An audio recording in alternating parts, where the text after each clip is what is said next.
Hello दोस्तों, आप सभी का हमारे YouTube channel history with Idris Khan में आप सभी का स्वागत है। दोस्तों, जैसे कि आप सभी को पता है, हमारे यूट्यूब चैनल पर हिस्ट्री के जो मोस्ट इम्पोर्टेंट टॉपिक होते हैं, जिनसे एग्ज़ामों में बार बार क्वेश्चन पूछे जाते हैं, उन सभी टॉपिकों को बहुत ही आसान भाषा में, बिल्कुल इजी वे में, ट्रिक के माध्यम से हम समझने की कोशिश करते हैं। और दोस्तों, इन्हीं सभी वीडियो से कई सारे क्वेश्चन हमारे जो हाल ही में एग्ज़ाम हुआ एनटीए यूजीसी नेट 2022 वाला, दिसंबर 2022 का, उसके अंदर देखने को मिले हैं। आज के वीडियो में हम शिफ्ट 1 और शिफ्ट 2 के अंदर जो हिस्ट्री का हमारा एग्ज़ाम हुआ है, उसमें कौन कौन से क्वेश्चन पूछे गए हैं, जो मेमोरी बेस्ड क्वेश्चन जो याद थे, लोगों ने मैसेज करके बताए हैं, उन सभी क्वेश्चनों को हम डिस्कस करने वाले हैं। इसके अलावा हमारे जो मोस्ट इम्पोर्टेंट वीडियो थे, उनसे किस तरीके से क्वेश्चन इन एग्ज़ाम में देखने को मिले हैं, वो भी हम डिस्कस करेंगे। आज के वीडियो में लगभग हम 50 क्वेश्चन के ऊपर बात करने वाले हैं, जो दोनों शिफ्ट के होंगे, शिफ्ट 1 और शिफ्ट 2 के। तो दोस्तों, बिना समय गवाए हम चलते हैं हमारी स्लाइड के ऊपर, जहां हम इस टॉपिक के ऊपर बात करते हैं। तो दोस्तों, जैसे कि स्लाइड के ऊपर आ चुके हैं, तो यहाँ पे हम एनटीए यूजीसी नेट का जो एग्ज़ाम हुआ है 28 फरवरी को, उसके अंदर फर्स्ट शिफ्ट में और सेकंड शिफ्ट में जो भी क्वेश्चन पूछे गए हैं, जो भी हमारे पास मैसेज के द्वारा या अदर सोर्स से जिस तरीके से हमारे पास क्वेश्चन आए हैं, लगभग 50 क्वेश्चन हम दोनों शिफ्ट के क्वेश्चनों के बारे में हम बात करने वाले हैं। इसके साथ ही हमारे वीडियो जो डले हुए हैं प्ले लिस्ट के अंदर, उन वीडियो से किस तरीके से क्वेश्चन इस एग्ज़ाम में देखने को मिले हैं, उसके ऊपर भी बात करेंगे। तो दोस्तों, अगर आप चैनल पर नए हो तो सबसे पहले आप चैनल को सब्सक्राइब कर ले और वीडियो को ज़्यादा से ज़्यादा शेयर करें, लाइक करें और कमेंट्स करके ज़रूर अपना रिस्पॉन्स, अपना फीडबैक ज़रूर दें। तो चलते हैं, हम सबसे पहले हम फर्स्ट शिफ्ट की बात कर लेते हैं। फर्स्ट शिफ्ट में किस तरीके से इतिहास से रिलेटेड क्वेश्चन पूछे गए हैं, हम पहले क्वेश्चन की बात कर लेते हैं। तो सबसे पहले यहाँ पे आपको सुंग वंश से रिलेटेड क्वेश्चन पूछा गया था। तो इसमें क्या पूछा था दोस्तों, जैसे कि लोगों ने बताया है कि सुंग वंश के किस शासक की माता का नाम धरणी था। ये क्वेश्चन फर्स्ट शिफ्ट में पूछा गया था, जो एनटीए यूजीसी नेट का एग्ज़ाम 28 तारीख को हुआ है, उसकी फर्स्ट शिफ्ट में ये क्वेश्चन पूछा गया और उसका उत्तर था वसुमित्र। मतलब ऑप्शन में दे रखा था, तो वसुमित्र उसका राइट आंसर होगा। इसके बाद हम दूसरे क्वेश्चन की बात कर लेते हैं। दूसरे क्वेश्चन में चरक संहिता से रिलेटेड क्वेश्चन पूछा गया था। तो चरक संहिता के बारे में हम बात कर लेते हैं। दोस्तों, चरक संहिता जो है आयुर्वेद के ऊपर लिखा चिकित्सा से संबंधित यह ग्रंथ था, और इसके लेखक जो है चरक, इसके लेखक है जो कुषाण कालीन शासक कनिष्क थे, उनके समकालीन या उनके दरबारी थे। तो इस तरीके से दोस्तों, ये कौन सा क्वेश्चन था, ये पूरा क्लियरली तो पीडीएफ, जब एग्ज़ाम के क्वेश्चन की जब पीडीएफ आ जाएगी क्वेश्चन पेपर की, तभी पता चल पाएगा। बाकी चरक संहिता से रिलेटेड के क्वेश्चन था, उससे रिलेटेड हमने बता दिया है कि ये इसके लेखक चरक है और ये कुषाण कालीन शासक कनिष्क थे, उसके दरबारी या समकालीन थे। और इसका जो कंटेंट था, ये आयुर्वेद से रिलेटेड ये कंटेंट दिया गया है इस चरक संहिता में। इसके बाद हम तीसरे क्वेश्चन की बात कर लेते हैं। दोस्तों, तीसरा क्वेश्चन था सम्राट अशोक के किस अभिलेख में पशुवध निषेध का उल्लेख मिलता है। तो दोस्तों, ये बिल्कुल अपने जो वीडियो डले हुए हैं वहाँ पे भी इस बात की चर्चा की थी हमने। अशोक के जो दीर्घ शिलालेख है उसमें भी इसका उल्लेख मिलता है, और अशोक का जो स्तंभ लेख है उसके अंदर भी इसका उल्लेख मिलता है। और ये वाला क्वेश्चन का आंसर हमने वीडियो में, हमने अशोक के जो शिलालेख है उसके ऊपर हमने 2 वीडियो डाली है, उसके अंदर आपको देखने को मिला है। तो इस तरीके से हमारे वीडियो से ये क्वेश्चन पूछा गया है, तो ये आपको याद रखना है। तो इसका जो उत्तर है वो दीर्घ शिलालेख संख्या 1 में भी दिया गया है और स्तंभ लेख संख्या 5 में भी दिया गया है। तो इसके दोनों आंसर है। तो जिस तरीके से क्वेश्चन पूछा गया है उसके उसी हिसाब से इसका आंसर हो जाएगा। इसके बाद हम आगे चलते हैं। दोस्तों, एक क्वेश्चन हीनयान और महायान से भी पूछा गया था। दोस्तों, तो ये बौद्ध धर्म के संप्रदाय है हीनयान और महायान। तो सबसे पहले बात कर ले दोस्तों हीनयान और महायान की। तो हीनयान वाले लोग महात्मा बुद्ध को देवता के रूप में मानते हैं, महायान वाले, और हीनयान वाले उनको एक महान पुरुष के रूप में मानते हैं। तो इस तरीके से दोनों में काफ़ी ज़्यादा अंतर देखने को मिलता है। ये शुद्ध बौद्ध धर्म को धारण करते हैं हीनयान वाले, और महायान वाले थोड़े चेंजेस के साथ बौद्ध धर्म को अपनाते हैं। इसके उत्तर की अगर हम बात करें तो ये बौद्ध धर्म का विभाजन हुआ था 4th जो बौद्ध संगति हुई थी, चतुर्थ बौद्ध संगति, ये कनिष्क के समय हुई थी दोस्तों। तो उसी संगति के अंदर बौद्ध धर्म का दो वर्गों में विभाजन हो जाता है, एक हीनयान में हो जाता है और दूसरा महायान में हो जाता है। और जो ये हीनयान और महायान का जो विभाजन हुआ है ये स्थविर और महासंगिक से हुआ है। तो स्थविर वाले तो हीनयान बन जाते हैं और महासंगिक वाले महायान बन जाते हैं। तो दोस्तों आपको कमेंट्स करके ये बताना है कि बौद्ध धर्म की जो दूसरी संगति के अंदर स्थविर और महासंगिक का विभाजन होता है, तो ये दूसरी बौद्ध संगति किस शासक के समय हुई थी और कहाँ पे हुई थी, ये आपको आंसर करके बताना है दोस्तों। कमेंट्स करना है कि दूसरी बौद्ध संगति किस शासक के समय हुई थी और किस स्थान पर हुई थी। और उसी बौद्ध संगति के अंदर बौद्ध धर्म का प्रथम विभाजन होता है स्थविर और महासंगिक के। दो संप्रदाय बनते हैं, स्थविर और महासंगिक। तो स्थविर वाले तो हीनयान बन जाते हैं और महासंगिक वाले महायान बन जाते हैं। इस तरीके से दोस्तों ये विभाजन होता है। और आगे जाकर फोर्थ जो बौद्ध संगति होती है कुंडल वन कश्मीर के अंदर कनिष्क के समय, तो ये हीनयान और महायान में ये बढ़ जाते हैं। इसके बाद अगला क्वेश्चन की बात कर लेते हैं। क्वेश्चन नंबर 5 इस तरीके से पूछा गया था, बौद्ध धर्म के त्रिरत्न से रिलेटेड कोई स्टेटमेंट वाला क्वेश्चन पूछा गया था। तो यहाँ पे हम बात कर लेते हैं दोस्तों। तो बौद्ध धर्म के अंदर भी त्रिरत्न देखने को मिलते हैं और जैन धर्म के अंदर भी त्रिरत्न देखने को मिलते हैं। तो बौद्ध धर्म के त्रिरत्न कौन कौन से हैं दोस्तों? बुद्ध, धम्म और संघ, ये बौद्ध धर्म के त्रिरत्न है। तो इसी तरीके से जैन धर्म के त्रिरत्न कौन है दोस्तों? सम्यक दर्शन, सम्यक ज्ञान और सम्यक चरित्र। तो अगर आपसे जैन धर्म का अगर क्वेश्चन पूछ लिया जाता तो जैन धर्म के ये आ जाते, सम्यक दर्शन, सम्यक ज्ञान और सम्यक चरित्र। इसके बाद अगले क्वेश्चन की बात कर लेते हैं। थेरी गाथा से रिलेटेड क्वेश्चन पूछा गया था दोस्तों फर्स्ट शिफ्ट में। तो थेरी गाथा के बारे में अगर हम बात करें दोस्तों, तो आप सभी को पता होना चाहिए कि बौद्ध धर्म के अंदर त्रिपिटक जो है महान ये सबसे इम्पोर्टेंट साहित्य अगर रचना अगर पूछी जाए तो त्रिपिटकों का नंबर सबसे पहले आता है। त्रिपिटकों में भी अलग अलग पिटक है, सुत्त पिटक है, विनय पिटक है और अभिधम्म पिटक है। तो त्रिपिटक के अंदर जो सुत्त पिटक है ये सबसे बड़ा भाग है। इसके अंदर भी 5 भाग देखने को मिलते हैं। और दूसरा है विनय पिटक। विनय पिटक के अंदर आपको बौद्ध संघ के नियम कानून उसके अंदर देखने को मिलते हैं। और आखिरी का है अभिधम्म पिटक, उसके अंदर आपको बौद्ध धर्म के दर्शन के बारे में बात की गई है। अब बात करते हैं हम थेरी गाथा की दोस्तों। तो थेरी गाथा जो है ये सुत्त पिटक का एक भाग होता है, खुद्दक निकाय दोस्तों। सुत्त पिटक के अंदर आपको खुद्दक निकाय, संयुक्त निकाय, मज्जिम निकाय, इस तरीके के 5 भाग आप देखने को मिलते हैं। उसी का एक भाग होता है खुद्दक निकाय, जिसके अंदर थेरी गाथा, थेर गाथा और क्या बोलते हैं इसको, जातक कथा है, इन सारी चीज़ों का उल्लेख खुद्दक निकाय के अंदर देखने को मिलता है दोस्तों। खुद्दक निकाय जो है ये आपको सुत्त पिटक में मिलता है और खंदक निकाय आपको विनय पिटक के अंदर मिलता है। तो इसमें आपको कंफ्यूज नहीं होना है दोस्तों। अगर आपसे खंदक निकाय अगर पूछा जाए तो विनय पिटक का भाग है और खुद्दक निकाय जो है सुत्त पिटक का भाग है, ये आपको याद रखना है।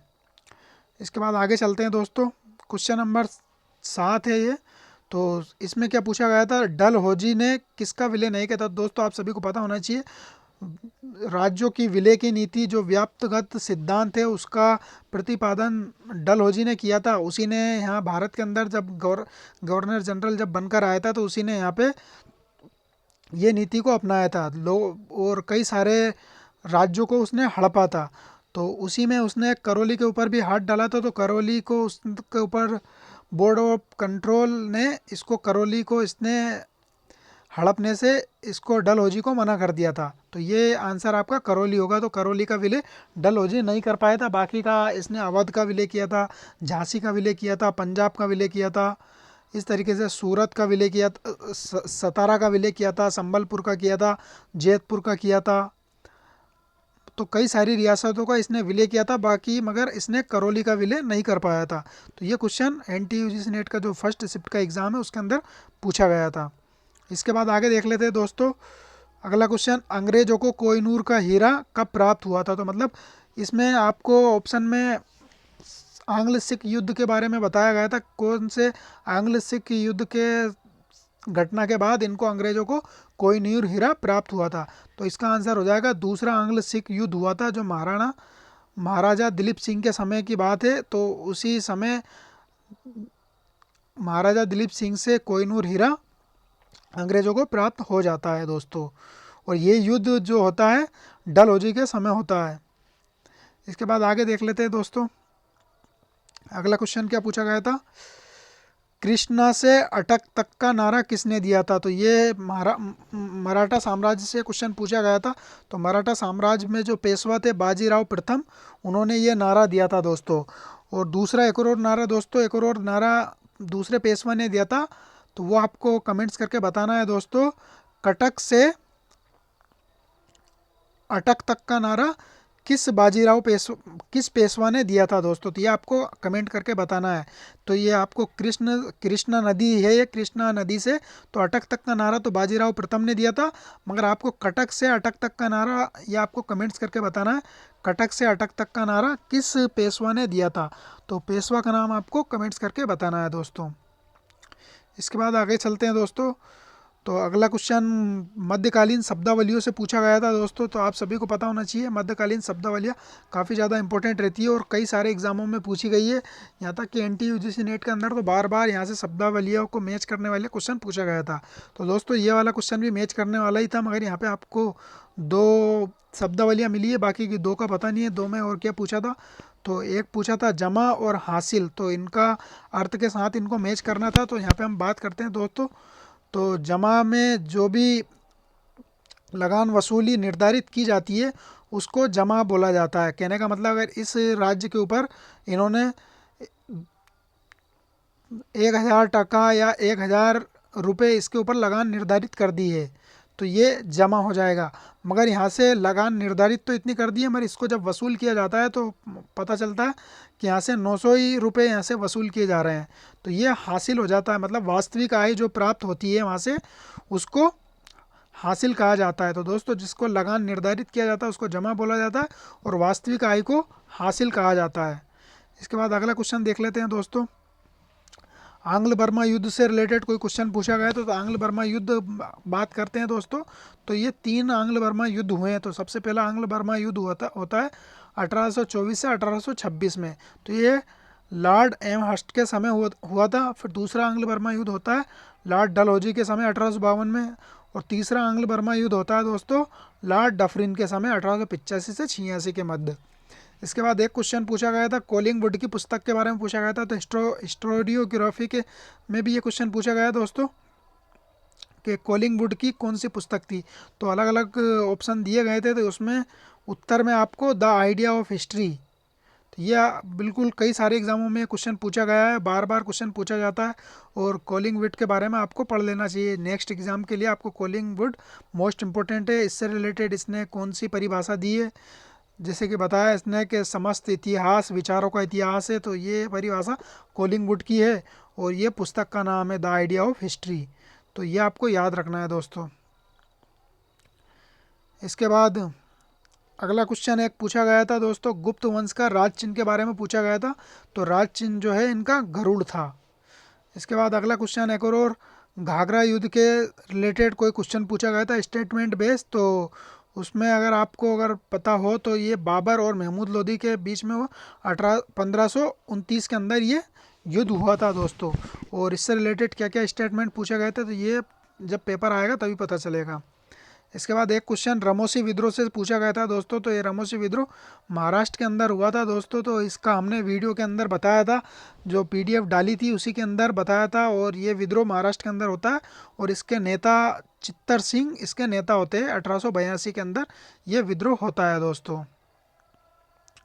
इसके बाद एक विद्रोह और होता है जो अगले शिफ्ट में पूछा गया था सेकंड शिफ्ट में, तो उसके बारे में बात करेंगे दोस्तों। अगला क्वेश्चन था हेरोडोटस के जन्म के बारे में पूछा गया था दोस्तों। तो हेरोडोटस का जन्म मध्य एशिया के जो हेलियोकार्नेसिस एक जगह है तुर्की के पास, वहाँ पे इनका हेरोडोटस का जन्म हुआ था। और हेरोडोटस को इतिहास का पिता कहा जाता है दोस्तों, ये आपको याद रखना है।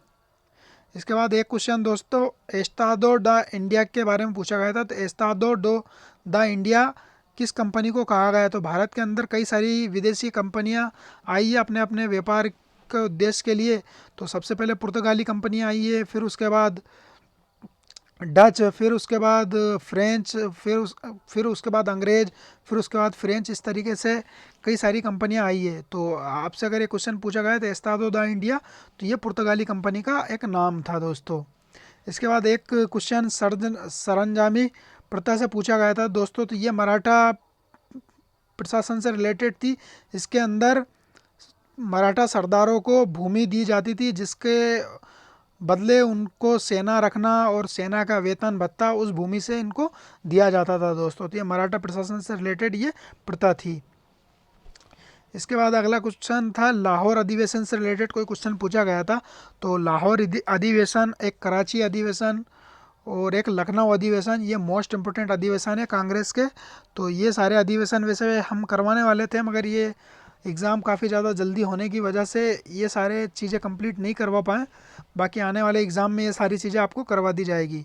तो लाहौर अधिवेशन के जो अध्यक्षता थे जवाहरलाल नेहरू थे। इन्होंने पहली बार कांग्रेस की अध्यक्षता की थी और 1929 के अंदर हुआ था, रावी नदी के तट पर हुआ था।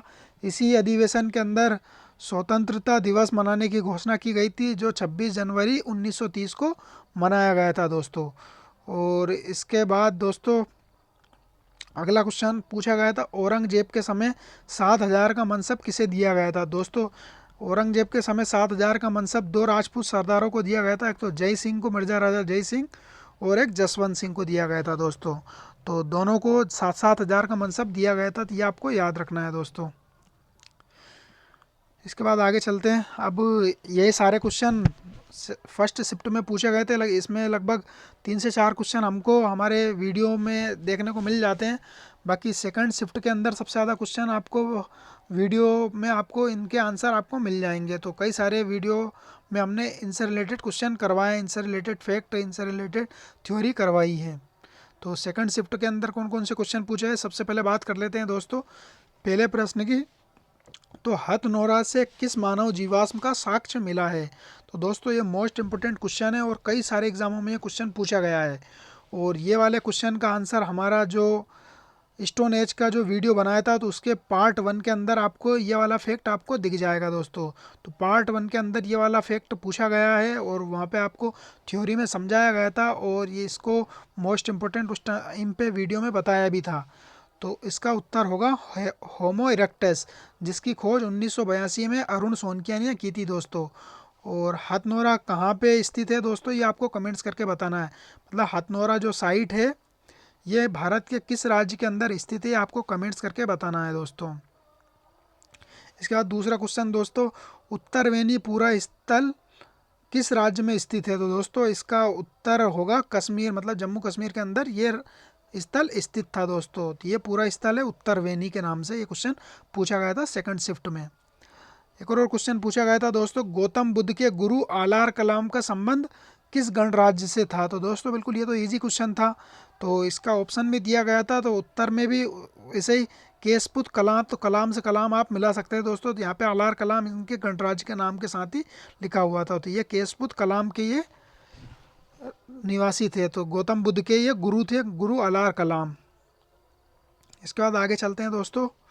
एक क्वेश्चन पूछा गया था कि स्टेटमेंट वाला क्वेश्चन था, तो जिसमें एक स्टेटमेंट में ये भी पूछा गया था खोतान का संबंध किस धर्म से था। तो खोतान का संबंध दोस्तों, वैसे क्वेश्चन के अंदर जैन धर्म दिया गया था, तो वो स्टेटमेंट गलत होगा, क्योंकि खोतान का जो संबंध था वो बौद्ध धर्म से था दोस्तों। तो वो स्टेटमेंट गलत माना जाएगा। तो स्टेटमेंट से रिलेटेड ये क्वेश्चन पूछा गया था जिसके अंदर वो जैन धर्म वाला गलत माना जाएगा, क्योंकि खोतान का संबंध बौद्ध धर्म से था।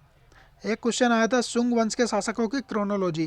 तो दोस्तों ये क्रोनोलॉजी हमने वीडियो में करवाई थी।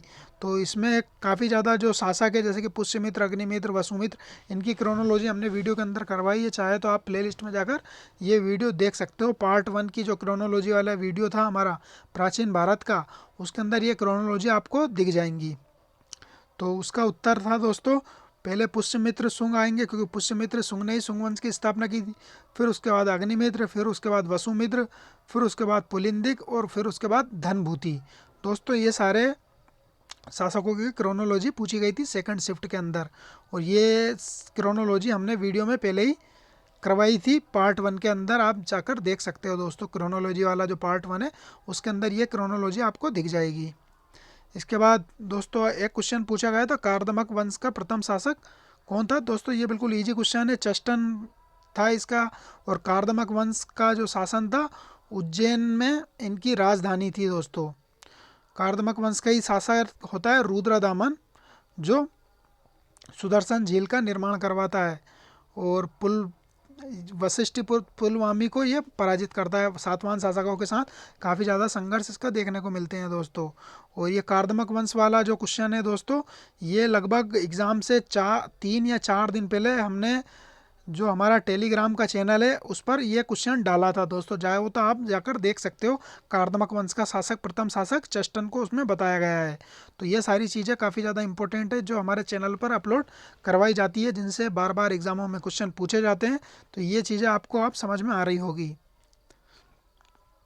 इसके बाद दोस्तों एक क्वेश्चन पूछा गया था, कलड़ की राज तरंगनी का विस्तार किसने किया था दोस्तों। तो कलड़ की राज तरंगनी का पहला विस्तार जॉन राज ने किया था जैनुल आबदीन के समय। तो ये भी वीडियो में हमने डाला है दोस्तों, आप कलड़ की राज तरंगनी वाला वीडियो आप जाकर देख सकते हो, उसके अंदर ये वाला फैक्ट आपको नज़र आ जाएगा। तो सेकंड शिफ्ट के अंदर कम से कम आपको 10 से ज़्यादा क्वेश्चन आपको हमारे वीडियो के अंदर देखने को मिल जाएंगे। क्योंकि और दूसरी बात ये दोस्तों, हमारे इस यूट्यूब चैनल पर अभी ज़्यादा वीडियो अपलोड भी नहीं हुए, लगभग 25 से 30 वीडियो या 40 वीडियो अभी तक अपलोड हुई होगी, जिसमें से आपको 10 से 12 क्वेश्चन आपको सेकंड शिफ्ट के क्वेश्चन देखने को मिले हैं। और दोनों शिफ्ट के अगर क्वेश्चन मिलाए जाए तो 15 से ज़्यादा क्वेश्चन आपको दोनों शिफ्ट के क्वेश्चन आपको हमारे चैनल पर मिल रहे हैं। तो ये जॉनराज वाला कुछ जो क्वेश्चन का आंसर है आपको हमारी चैनल पर आपको मिल जाएगा। उसके बाद ये गंडरादित्य के ऊपर क्वेश्चन पूछा गया था दोस्तों।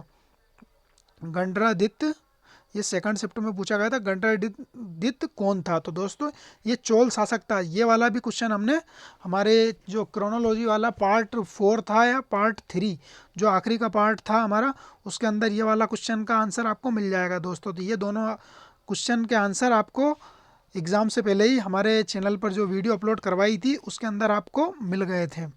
अगर किसी ने उसको अच्छे से अगर देखा होगा तो पक्का में उनके आंसर बिल्कुल सही गए होंगे। तो गंडरादित्य जो थे चोल शासक थे दोस्तों। तो इसकी मैंने ट्रिक भी बताई थी गैप के नाम से। तो पहला शासक होता है विजयालय, फिर उसके बाद आदित्य प्रथम आता है, फिर उसके बाद परांतक प्रथम आता है, और परांतक प्रथम के बाद ही दोस्तों एक युद्ध होता है जिसमें कृष्ण तृतीय परांतक प्रथम को वो पराजित कर देता है। और जब परांतक प्रथम को पराजित कर दिया जाता है दोस्तों, तो उसी के बाद गैप आता है। कहने का मतलब चोल वंश में गैप आ जाता है। तो उसी गैप के अंदर 3 शासक होते हैं दोस्तों, गंडरादित्य, अरिंजय और परांतक द्वितीय। ये बात हमने वीडियो के अंदर बताई थी दोस्तों। तो उसी गंडरादित्य से क्वेश्चन पूछा गया था, गंडरादित्य कौन था। तो ये चोल शासक था दोस्तों। इसके बाद आगे चलते हैं दोस्तों। एक क्वेश्चन पूछा गया था दिल्ली सल्तनत के शासकों का क्रम पूछा गया था दोस्तों। ये वाला क्रोनोलॉजी वाला पार्ट भी हम लेकर आने वाले थे, हमारे एग्ज़ाम के जल्दी होने की वजह से ये भी अपलोड नहीं कर पाए। तो इसमें भी बिल्कुल इजी क्वेश्चन पूछा था। तो इसमें ऑप्शन दिया गया था तो इल्तुतमिश सबसे पहला, क्योंकि इल्तुतमिश दिल्ली सल्तनत का वास्तविक संस्थापक था। संस्थापक कुतुबुद्दीन ऐबक था और वास्तविक संस्थापक इल्तुतमिश था। फिर इल्तुतमिश के बाद रजिया सुल्तान होती है, फिर बैराम शाह वगैरह वगैरह ये क्वेश्चन ये बनते हैं। फिर बलबन आता है, फिर उसके बाद बलबन का पुत्र केकूबाद होता है। फिर उसके बाद जलालुद्दीन फिरोज खिलजी वंश का संस्थापक, फिर अलाउद्दीन खिलजी। तो इस तरीके से दोस्तों तो गुलाम वंश और खिलजी वंश दोनों के शासकों को मिला के क्रोनोलॉजी पूछी थी। तो इस तरीके से इनकी ये क्रोनोलॉजी बिल्कुल आसान थी। एक क्वेश्चन था खुराक या दबवाप क्या था दोस्तों। तो खुराक या दबवाप जो था, पशुओं के चारों के रूप में जो वेतन के जो सैनिक होते हैं, उन सैनिकों को घोड़ा रखना या हाथी रखना, इन रखने के लिए उनके चारे के खर्चे पाने के लिए जो वेतन से हटके एक्स्ट्रा पैसा मिलता था, उसे खुराक दबवाप बोला जाता था दोस्तों। तो ये पशुओं के चारे से रिलेटेड ये क्वेश्चन पूछा गया था सेकंड शिफ्ट के अंदर। इसके बाद एक क्वेश्चन पुस्तक और लेखक से रिलेटेड क्वेश्चन आया था दोस्तों। तो उसमें लगभग 4 पुस्तकें पूछी थी और 4 लेखक दिए गए थे। तो एक था ऑप्शन में सिकंदर, तो उसकी मिरात सिकंदरी थी। दूसरा अबुल फजल की आयन अकबरी थी, और खफी खां की मुंतखब अल लुबाब थी दोस्तों। तो ये बिल्कुल इजी क्वेश्चन था। इसके बाद अगला क्वेश्चन देख लेते हैं दोस्तों। प्रश्न था एक और, धर्म तृतीय रत्न के लेखक कौन है दोस्तों। तो ये क्वेश्चन बुक के बारे में पूछा गया था, धर्म तृतीय रत्न किसकी रचना है या इसके लेखक कौन है दोस्तों? तो ये ज्योतिबा फूले थे। ज्योतिबा फूले से हर एग्ज़ाम में क्वेश्चन पूछा जा रहा है दोस्तों। एनटीए यूजीसी नेट के अंदर जो 2022 का पहले का एग्ज़ाम हुआ था सितंबर अक्टूबर में, उसमें भी ज्योतिबा फूले की किताब से क्वेश्चन पूछा गया था गुलामगिरी के बारे में। और इस वाले एग्ज़ाम में भी यहाँ पे आपको यह धर्म तीर्थी रत्न वाला क्वेश्चन पूछा गया था। तो ये मोस्ट इंपॉर्टेंट है दोस्तों। नेक्स्ट एग्ज़ाम की तैयारी करने वालों को गुलामगिरी, ये ज्योतिबा फूले से रिलेटेड आपको सारा कॉन्सेप्ट क्लियर करना है। एक ज्योतिबा फूले और दूसरा सुभाष चंद्र बोस दोस्तों, ये मोस्ट इंपॉर्टेंट है, ये बताना भूल गया था मैं उस दिन भी। तो ये सुभाष चंद्र बोस को आपको हर हाल में याद रखना है दोस्तों। जितना भी एग्ज़ाम हो रहा है हर एग्ज़ाम के अंदर सुभाष चंद्र बोस को फोकस किया जा रहा है और सबसे ज़्यादा क्वेश्चन पूछा गया है दोस्तों। और सेकंड शिफ्ट में तो यहाँ तक सुनने में आ रहा है सेकंड शिफ्ट के अंदर सुभाष चंद्र बोस का एक पूरा पैराग्राफ पूछा गया था, 5 क्वेश्चन, और 1-2 क्वेश्चन अलग से, तो लगभग 6 से 7 क्वेश्चन आपको सुभाष चंद्र बोस के देखने को मिले हैं इस एग्ज़ाम के अंदर। इसके बाद एक क्वेश्चन दोस्तों हिंदुत्व के लेखक के बारे में पूछा गया था दोस्तों। तो ये हिंदुत्व पुस्तक के लेखक कौन है? तो इसके बिल्कुल इजी आंसर था इसका वीडी सावरकर, क्योंकि इनकी विचारधारा हिंदुत्व से रिलेटेड थी, इसीलिए इन्होंने हिंदुत्व का लेखन किया था। एक क्वेश्चन पूछा गया था दोस्तों ब्रह्म सूत्र पर टीका, जो रामानुजाचार्य थे दोस्तों, रामानुजाचार्य ने ब्रह्म सूत्र पर टीका किस नाम से लिखा था दोस्तों? तो ये इस टाइप का क्वेश्चन पूछा गया था। तो इसका आंसर होगा श्री भाष्य के नाम से इन्होंने टीका लिखा था दोस्तों। एक क्वेश्चन पूछा गया था रामानुजाचार्य का सिद्धांत दोस्तों, इसका वीडियो हमने पहले ही डाल दिया था यूट्यूब पे, तो जिसने भी वीडियो देखा होगा और ट्रिक के माध्यम से समझाया था कि भगवान राम जो है वो विशिष्ट है, मतलब स्पेशल है दोस्तों। तो इस तरीके से हमने वीडियो के अंदर समझाया था। तो उनका जो सिद्धांत है वो विशिष्टाद्वैतवाद था दोस्तों। तो सबका सिद्धांत बताया था हमने, माधवाचार्य का, रामानुजाचार्य का, वल्लभाचार्य का और शंकराचार्य का, सभी के सिद्धांतों के बारे में हमने वीडियो पे पहले ही बात की थी और ट्रिक के माध्यम से हमने समझाया भी था कि रामानुजाचार्य कहने का मतलब राम जो है, भगवान राम, वो विशिष्ट है। तो इस तरीके से हमने समझाया था, विशिष्ट मतलब स्पेशल है। तो उनका जो सिद्धांत था विशिष्टाद्वैतवाद था। और इनके गुरु से रिलेटेड भी क्वेश्चन पूछा गया था। तो इनके जो गुरु थे वो यामुनाचार्य इनके गुरु थे। इसके बाद अगला क्वेश्चन वारकरी संप्रदाय से पूछा गया था दोस्तों। तो इसका भी हमने वीडियो अपलोड किया था लगभग एग्जाम से 10 एक दिन पहले।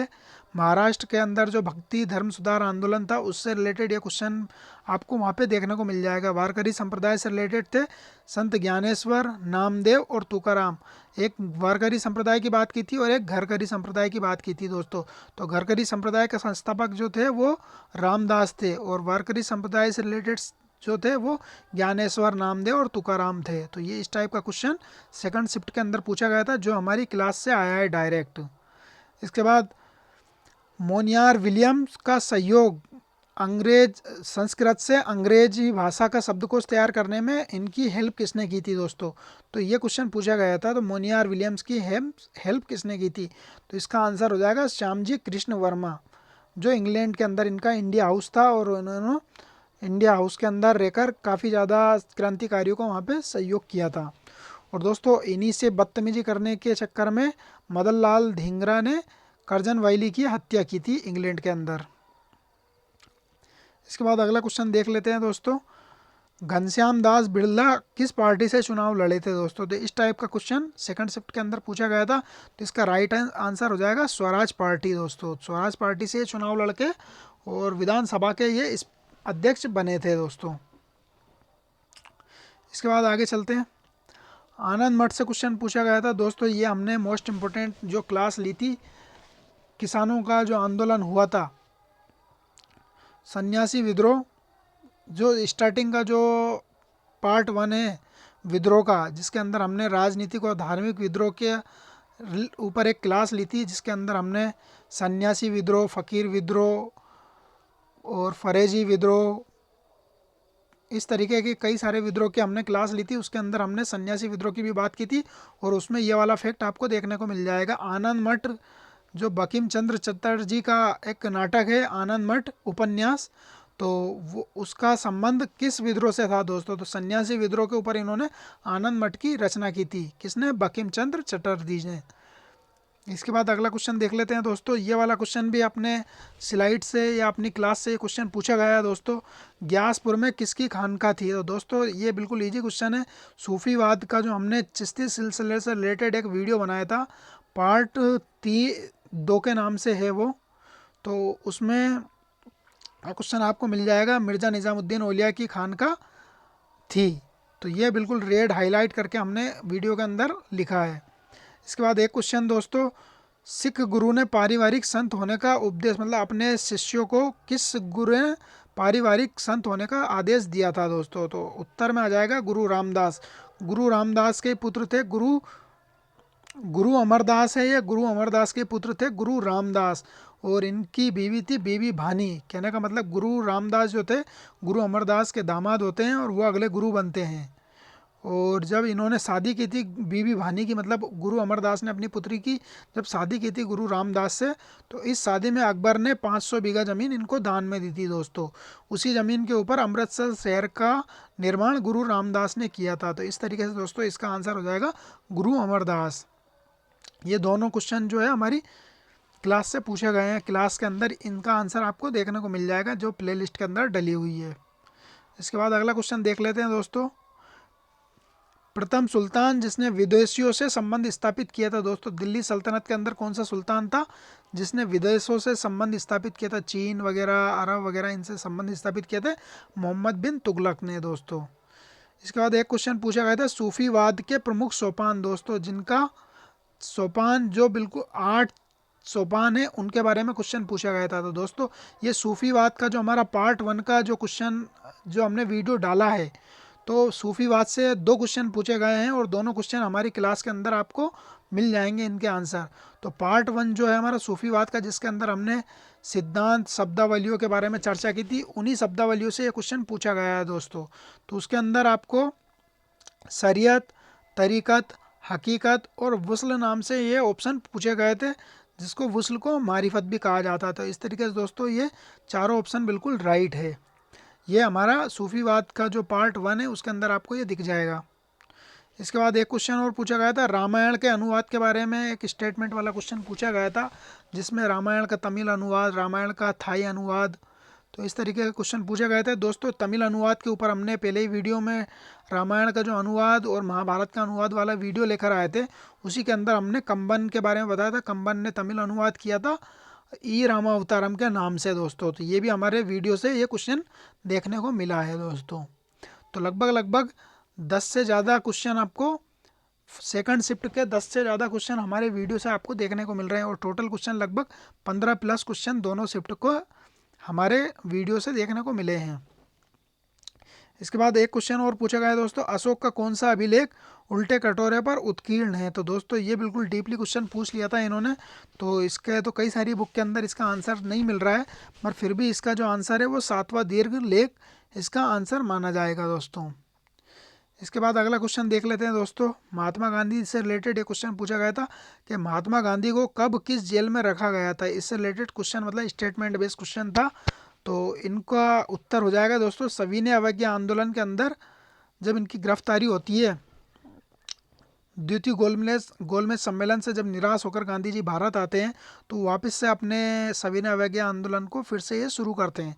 तो जैसे ही ये शुरू करते हैं तो उसी समय इनको गिरफ्तार करके यरौदा जेल में इनको पहुंचा दिया जाता है महाराष्ट्र के अंदर। और दूसरा भारत छोड़ो आंदोलन जब शुरू करते हैं तो इनको वहाँ से पकड़कर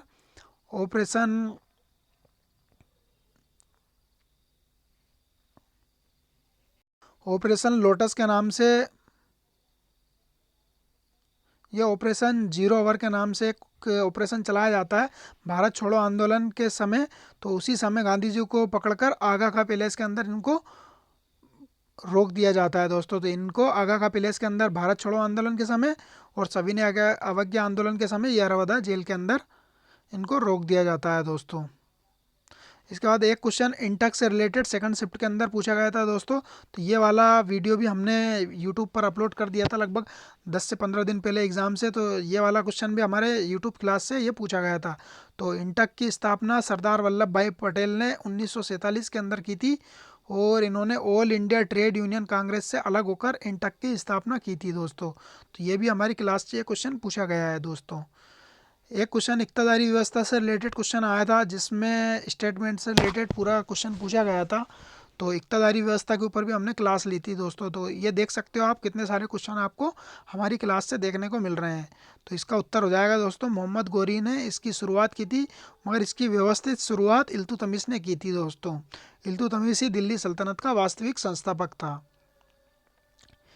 इसके बाद दोस्तों एक क्वेश्चन गांधार मथुरा कला के ऊपर भी क्वेश्चन पूछा गया था। तो गांधार और मथुरा कला के ऊपर भी हमने वीडियो अपलोड कर रखा है हमारे यूट्यूब चैनल के ऊपर दोस्तों। तो ये क्वेश्चन भी हमारे यूट्यूब चैनल से रिलेटेड क्वेश्चन पूछा गया था दोस्तों। तो इसका उत्तर वैसा कर देखा जाए तो कुषाण कालीन ये मूर्ति कला से रिलेटेड ये कला थी दोस्तों। तो गांधार कला और मथुरा कला के अंदर मूर्तियों का निर्माण हुआ है। तो गांधार के अंदर तो आपको गौतम बुद्ध या बौद्ध धर्म से रिलेटेड मूर्तियाँ मिलती है, पर मथुरा कला के अंदर आपको हिंदू धर्म, बौद्ध धर्म, जैन धर्म, काफ़ी ज़्यादा डिफरेंट टाइप की मूर्तियाँ यहाँ पे देखने को मिलती है मथुरा कला के अंदर। और इसको हमने बहुत अच्छे से बताया था दोस्तों कि गांधार कला के अंदर जो गंदा होता है वो काला पत्थर होता है दोस्तों। तो गांधार कला की जो मूर्तियाँ बनी है वो काले पत्थर से बनी है, और मथुरा कला की मूर्तियाँ लाल पत्थर से बनी है। तो इसका वीडियो हमने यूट्यूब पर पहले ही अपलोड करवा दिया था दोस्तों। इसके बाद दोस्तों, उत्तर भारत की महलवाड़ी व्यवस्था का प्रवर्तक किसे माना जाता है? तो दोस्तों ये वाला मोस्ट इम्पोर्टेंट क्वेश्चन है, और ये हमने जब स्थायी बंदोबस्त पढ़ाया था हमारे वीडियो के अंदर, तो उसके अंदर ये क्वेश्चन आपको देखने को मिलेगा, और रेड से हाईलाइट करके ये वाला फैक्ट हमने डाला था और आपको बताया भी था कि ये मोस्ट इम्पोर्टेंट फैक्ट है, और वही क्वेश्चन यहाँ पे पूछा गया था दोस्तों। तो इसका राइट आंसर हो जाएगा मार्टिन बर्ड। तो इस तरीके से दोस्तों कई सारे क्वेश्चन हमारे सेकंड शिफ्ट के अंदर पूछे गए हैं, लगभग 10 से ज़्यादा, और लगभग 12 क्वेश्चन के आसपास आपको हमारे वीडियो से आपको यहाँ पे देखने को मिले हैं, जिसमें आपको काफ़ी ज़्यादा वीडियो तो यहाँ पे अवेलेबल करवाई नहीं गई है। गिनी चुनी लगभग 20 से 25-30 वीडियो यहाँ पे डली हुई है, उनमें आपको 10 से 12 क्वेश्चन सेकंड शिफ्ट वालों के देखने को मिले हैं दोस्तों। तो दोस्तों अगर आपको हमारा वीडियो पसंद आया है तो वीडियो को लाइक करें, और चैनल पर अगर आप नए हो तो चैनल को ज़रूर सब्सक्राइब कर ले, क्योंकि यहाँ पे आपको कंप्लीट हिस्ट्री की क्लासें अवेलेबल करवाई जाएंगी कुछ दिनों के बाद। और जब अवेलेबल करवाई जाएंगी उससे पहले पहले हिस्ट्री के मोस्ट इम्पोर्टेंट वीडियो यहाँ पे कंटिन्यू रखे जाएंगे। इसके अलावा दोस्तों कई सारे वीडियो हमारे टेलीग्राम चैनल पर भी अपलोड करवा दिए गए हैं, और आप यूट्यूब की प्लेलिस्ट में जाकर उन वीडियो को भी आप देख सकते हो दोस्तों। और वीडियो की जो पीडीएफ है उसको प्राप्त करने के लिए आप हमारे चैनल पर ज्वाइन कर सकते हो। इतिहास का किला नाम से चैनल है, उसको आप ज्वाइन कर सकते हो दोस्तों। तो जो क्वेश्चन हमने आपसे कमेंट करने के लिए कहा है उनको आपको कमेंट ज़रूर करना है, और वीडियो को ज़्यादा से ज़्यादा शेयर करना है, और चैनल को सब्सक्राइब करना है। तो वीडियो को यहीं समाप्त करते हैं। थैंक यू, धन्यवाद।